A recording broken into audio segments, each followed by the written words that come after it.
जय हिंद साथियों, स्वागत है आपका self study classes with Sumit Jain YouTube channel में।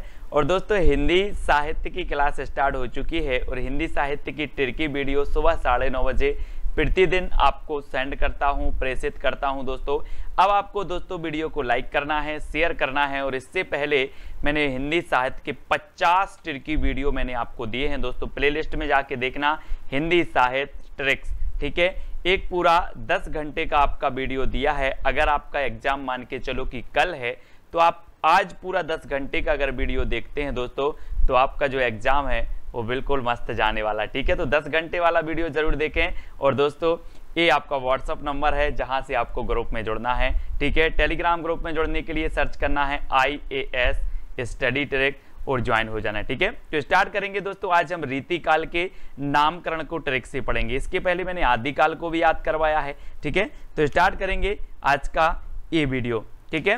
तो दोस्तों, सबसे पहला आपका जो प्रश्न है कि रीतिकाल को रीतिकाल नाम किसने दिया, सबसे पहली तो बात यही आती है ना। तो आपको पता है दोस्तों कि रीतिकाल जो नाम दिया है वो किसने दिया। 2 सेकंड में आप अपने उत्तर का चयन करेंगे और मैं आपको बता देता हूं कि आपने दोस्तों रामायण देखी होगी, रामायण देखी। और रामायण में जो राम भगवान होते हैं क्या करते हैं, बिल्कुल रीति से काम करते। वो नहीं चाहते कि किसी प्रकार का दूसरा कोई ऐसा काम हो जिससे किसी को बोलने का मौका मिले। वो रीति से करते हैं। कौन? राम। तो यहाँ पर रीतिकाल कौन बोलेगा? बोले सर राम करते हैं तो रामचंद्र शुक्ल, ठीक है। ये नंबर आपका बिल्कुल सही हो जाएगा। अगला है दोस्तों, रीतिकाल को श्रृंगार काल नाम किसने दिया। अब 4 विकल्प में 4 में से चयन करना है। 2 सेकंड है आपके पास, उत्तर लिखते जाएं कमेंट में। और मैं आपको बताता हूं दोस्तों कि विश्व के लोग, पूरे विश्व के लोग क्या करते हैं, श्रृंगार करते कि नहीं करते। बोले सर पूरे विश्व के लोग, भारत के ही नहीं पूरे विश्व के लोग श्रृंगार करते हैं। तो ये श्रृंगार काल कौन बोलेगा? कौन बोलेगा? बोले सर विश्व के लोग करते हैं तो विश्वनाथ प्रसाद मिश्र, यानी कि सा नंबर आपका बिल्कुल सही हो जाएगा। है ना फनी ट्रिक कि सर विश्व के लोग श्रृंगार करते हैं तो श्रृंगार काल विश्वनाथ प्रसाद, ठीक है। अब दोस्तों अगला है, रीतिकाल को अलंकृत काल किसने दिया। तो आपको पता होगा दोस्तों कि जो अलंकृत काल नाम दिया है वो किसने दिया है, वो दिया है 2 सेकंड में है। और 2 सेकंड में आपका उत्तर हो जाएगा मिश्र बंधु। दोस्तों आपको पता है अलंकार, हम बोलते हैं ना, काव्य की शोभा बढ़ाने वाले तत्वों को अलंकार कहते हैं, है ना, शोभा बढ़ाने वाले। वैसे ही व्यक्ति जब विभिन्न प्रकार के क्या करता है, श्रृंगार करता है ना, और जब उनका पूरा मिश्र हो जाता है, मिश्र, तो हम उसे क्या कहेंगे, बोले सर अलंकार किया है पूरा, है ना, शोभा बढ़ा रहे हैं अलंकार। तो मिश्र करते हैं हम, तब क्या कहलाता है, अलंकृत काल कहलाता है। जब हम पूरा श्रृंगार मिश्रित कर देते हैं तो अलंकृत काल हो जाता है। तो अलंकृत काल कैसे हो जाता है, जब हम मिश्र करते हैं तो मिश्र बंधु, मिश्र बंधु ने बोला अलंकृत काल, ठीक है। इसको याद रख लेना है। एक और विद्वान ने, एक और साहित्यकार ने अलंकृत काल बोला, मैं आपको बताऊंगा। यहाँ पर मिश्र बंधु आपको याद रखना है। कला काल किसने नाम दिया दोस्तों, 4 विकल्प। और मैं आपको बता दूं कि आपको एक ऐसे साहित्यकार हैं जिनका उपनाम था कलाधर, जिनका उपनाम क्या था, कलाधर। और वो साहित्यकार थे जयशंकर प्रसाद। अब जयशंकर प्रसाद का उपनाम कलाधर है, तो ये कला काल भी कोई शंकर नाम का व्यक्ति ही करेगा। तो कौन करेगा, यहां पर देखो, बोले सर यहां तो रमा शंकर शुक्ल आ रहे हैं, शंकर आ रहा है यहां पर। तो रमा शंकर शुक्ल रसाल ने कहा था कलाकाल। क्या कहा था, कलाकाल, यानी सी नंबर आपका बिल्कुल सही हो जाएगा, ठीक है। अगला है दोस्तों, अंधकार काल किसने कहा। अब एक चीज बताना कि अगर आपकी जो लोचन है वो क्या हो जाए, बंद हो जाए, लोचन बंद हो जाए, तो क्या हो जाएगा, अंधकार होगा कि उजेला रहेगा। बोले सर लोचन बंद होगी तो अंधकार छा जाएगा। तो अंधकार काल कौन बोलेंगे, लोचन से बनेगा आपका त्रिलोचन। लोचन से क्या बनेगा, त्रिलोचन। और त्रिलोचन ने कह दिया रीतिकाल को अंधकार काल, ठीक है। ऐसे याद करेंगे फनी ट्रिक से, आपको बिल्कुल पूरा याद हो जाएगा। लालित्य काल किसने कहा दोस्तों, लालित्य। और यहां पर आ रहा है लाली, लाली आ रहा ना, आपने एक वो पंक्ति पढ़ी होगी कि लाली मेरे लाल की जित देखूं उत लाल, और लाली देखन में चली तो मैं भी हो गई लाल। तो ये लालित्य काल आपको पता है कि जब सूर्य जो होता है निकलता है या डूबता है तो लाल लाल दिखता है, क्या, सूर्य, उसकी लाली लाली रहती है, लाली लाली। बोले लालिमा देखो सूर्य की, तो लाली आ रहा है यहाँ पर, और काय की, सूर्य की।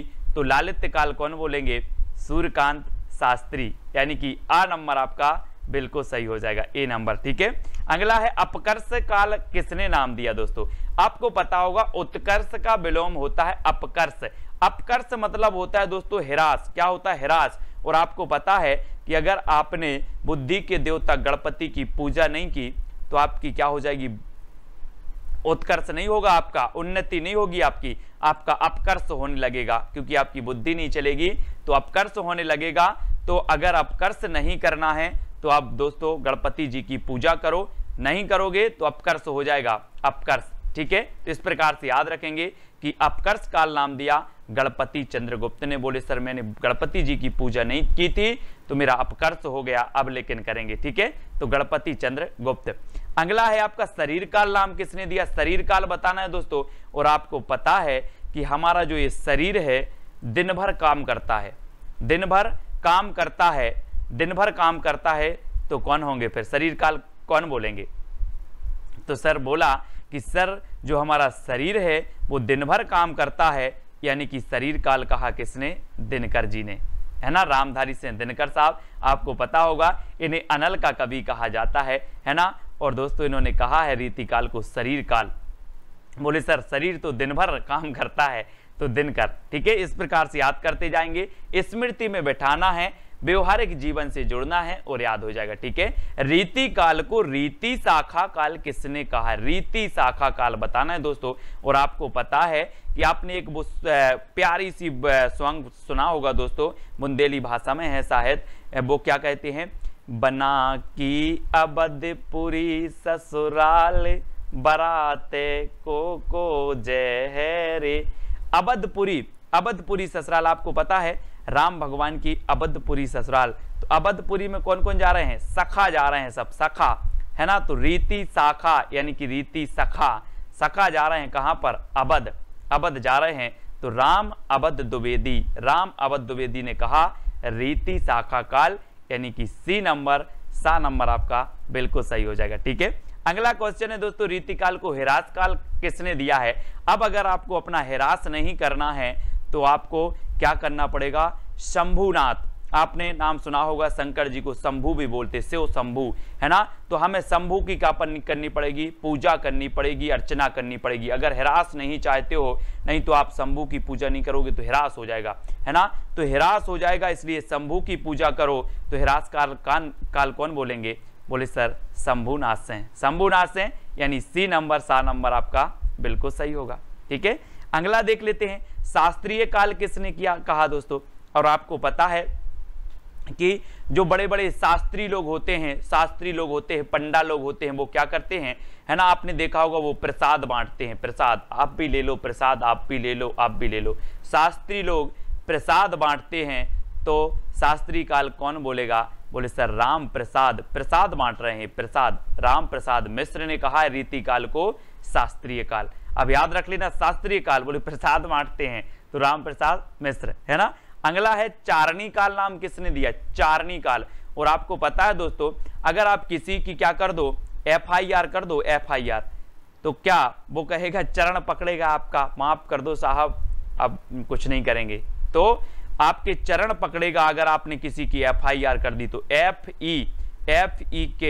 FE का साहब ने क्या कहा है? चारणी काल कहा है इन्होंने, है ना। चरण पकड़ेगा, FIR कर दी तो करना मत, लेकिन है ना, डी नंबर आपका बिल्कुल सही हो जाएगा, डी नंबर। ठीक है, अगला है रीति काल को संवर्धन काल किसने कहा है? दोस्तों 4 विकल्प हैं, 4 में से चयन करना है और यहां पर आपका सही उत्तर क्या होगा, है ना। बोले संवर्धन काल की बात हो रही है, यानी कि समृद्ध, हाँ सर, समृद्ध रूप से खेले हैं कौन? राम बोले सर समृद्ध रूप से खेले हैं, है ना। बन गए तो राक्षसों के साथ खेले, लंका गए तो रावण के साथ खेले, है ना। समृद्ध रूप से खेले हैं कौन? राम। खेला वन पांडे, वन में गए तो राक्षसों के साथ खेले, है ना। लंका गए तो रावण के साथ खेले और युद्ध खेल रहे थे, है ना। तो राम खेला वन पांडे ने संवर्धन काल कहा, तो समृद्ध रूप से खेले हैं ये कौन? राम खेला वन पांडे। ठीक है, तो 7 नंबर इन्होंने संवर्धन काल कहा है दोस्तों, रीति काल को ऐसे याद कर लेंगे। अगला है काव्य विलास युग नाम किसने दिया? काव्य विलास युग। और दोस्तों आपको पता है ना, ये सत्य बात है कि रीति काल काव्य का विलास युग था, जिसको जो मने लगा श्रृंगार काल में रचनाएं की, है ना। तो काव्य का विलास युग था, ये सत्य है कि असत्य? बोले सर बिल्कुल सत्य है, रीति काल काव्य के विलास का युग था, सत्य है। तो ये विलास युग कौन बोलेंगे? सत्यकाम वर्मा। ये सत्य है तो सत्यकाम वर्मा, यानी बी नंबर आपका बिल्कुल सही हो जाएगा, बी नंबर। ठीक है, फिर अगला क्वेश्चन है दोस्तों आपका, रीति काल को अलंकृत काल किसने नाम दिया? अब अलंकृत काल दो आती हैं दोस्तों, पहले मैंने आपको बताया था कि मिस्र बंधुओं ने भी अलंकृत काल कहा, ठीक है, लेकिन अलंकृत काल चतुर लोग बहुत अच्छे से अलंकार करते हैं। क्या करते हैं? चतुर लोग अलंकार करते हैं। बोले आप तो बड़े चतुर हो यार, कितना अच्छा अलंकार किया है ना। तो चतुर लोग क्या करते हैं? अलंकार करते हैं, और अलंकार अगर परीक्षा में पूछा जाए तो चतुर लोग सही करके आते हैं, है ना। तो चतुरसेन शास्त्री ने भी अलंकृत काल कहा है, मिस्र बंधुओं ने भी अलंकृत काल कहा है, इसको याद रखेंगे। ठीक है, अगला है दोस्तों, रीति श्रृंगार युग नाम किसने दिया? रीति श्रृंगार युग, तो आपको पता है रीति श्रृंगार युग, रीति श्रृंगार करके भागी, रीति श्रृंगार करके भागी, कैसे याद रखोगे? बोले सर रीति श्रृंगार करके भागी, तो भागी से बनेगा भागीरथी, और रीति भागी श्रृंगार करके, तो रीति श्रृंगार युग नाम दिया है किसने? भागीरथी मिश्र ने। इतना याद रखना है, रीति श्रृंगार करके भागी, है ना। तो इस प्रकार से रीति श्रृंगार करके भागी और भागीरथी मिश्र आपका बी नंबर बिल्कुल सही होगा। ठीक है, ये तो सिर्फ स्मृति में बैठाने के लिए दोस्तों ट्रिक आपको कुछ यहाँ का वहां करके बताया जाता है। फिर रीति काल को साहित्य शास्त्रीय विकास काल किसने कहा? बहुत ही बढ़िया ये प्रश्न है, साहित्य शास्त्रीय विकास काल ये किसने कह दिया? बोले सर रीति काल बिल्कुल साहित्य शास्त्रीय का विकास काल था, बिल्कुल कैसा युग था? कमल युग था, कमल के समान विकास काल था, कमल के जैसा विकास काल था, है ना। तो ये कौन बोलेंगे? कमल कुल श्रेष्ठ, इन्होंने कहा कि रीति काल साहित्य शास्त्रीय विकास काल इन्होंने नाम दिया है। ठीक है, इस प्रकार से याद करना दोस्तों। और ये 17 दोस्तों हमने देखे कि 17 विद्वानों ने, 17 साहित्यकारों ने ये रीति काल के नाम दिए हैं। इसी प्रकार से आदि काल को भी हमने याद करवाया था, आदि काल का वीडियो भी देख ले नामकरण वाला। सबसे विवादास्पद माना जाता है आदि काल, भक्ति काल नहीं माना जाता, फिर माना जाता है आपका रीति काल। ठीक है, तो ये दोस्तों आपके रीति काल से एक ना एक क्वेश्चन हमेशा बनता है हर परीक्षा में। और आपका आज का चैलेंज प्रश्न है, आपको बताना है केशवदास किस राजा के आश्रित कवि थे? किस राजा के आश्रित कवि थे? इंद्रजीत के, राम सिंह के, राजा केसरी के, या फिर भाव सिंह के? इसमें से आपको उत्तर का चयन करना है, कमेंट में लिखना है। और कौन सी ट्रिक सबसे अच्छी लगी, कौन सी आपके स्मृति में तुरंत बैठ गई, वो आपको कमेंट के माध्यम से बता देना है। और दोस्तों आपको क्या करना है कि पूरा जो प्लेलिस्ट है, मैंने कई बार प्लेलिस्ट ग्रुप में भी डाली है, और आपको प्लेलिस्ट चैनल पे जाकर सेल्फ स्टडी क्लासेस पर क्लिक करो, ऊपर प्लेलिस्ट का ऑप्शन आएगा, प्लेलिस्ट पर क्लिक करो, फिर प्लेलिस्ट खुलेगी, आपको हिंदी साहित्य का इतिहास ट्रिक्स करके एक प्लेलिस्ट मिलेगी, जिसमें लगभग 50 से ज़्यादा वीडियो उपलब्ध हो चुके हैं। ट्रिकी वीडियो जरूर देखें, और एक पूरा 10 घंटा का वीडियो है, 6-6, 5-5 घंटे के बहुत सारे वीडियो हैं, जिनमें हिंदी साहित्य का निचोड़ और वो भी ट्रिक से आपको पढ़ाया गया है। एक एक चीज़ याद करवा रहा हूँ दोस्तों आपको मैं, ताकि आप नेट एग्जाम, पीजीटी, टेट, किसी भी एग्जाम की तैयारी कर रहे हैं उसमें क्वालिफाई हो सकें, है ना, उसमें आपको कोई तकलीफ ना हो और याद हो सके। काहे कि हिंदी साहित्य बड़ा ही कठिन है, जिसको याद करना पड़ता है ट्रिक से। ठीक है, तो कौन सी ट्रिक अच्छी लगी कमेंट के माध्यम से बताएं। और ये IAS study trick YouTube channel है, सर्च करेंगे तो आपको मिल जाएगा। टेलीग्राम अपना ग्रुप है, इसमें जुड़ जाना। और मेरा नंबर है 9098609291, इस नंबर से आप व्हाट्सएप में दोस्तों ग्रुप में जुड़ सकते हैं। ठीक है, तो वीडियो को लाइक करें, शेयर करें, और आज के वीडियो के लिए बस इतना ही। जय हिंद।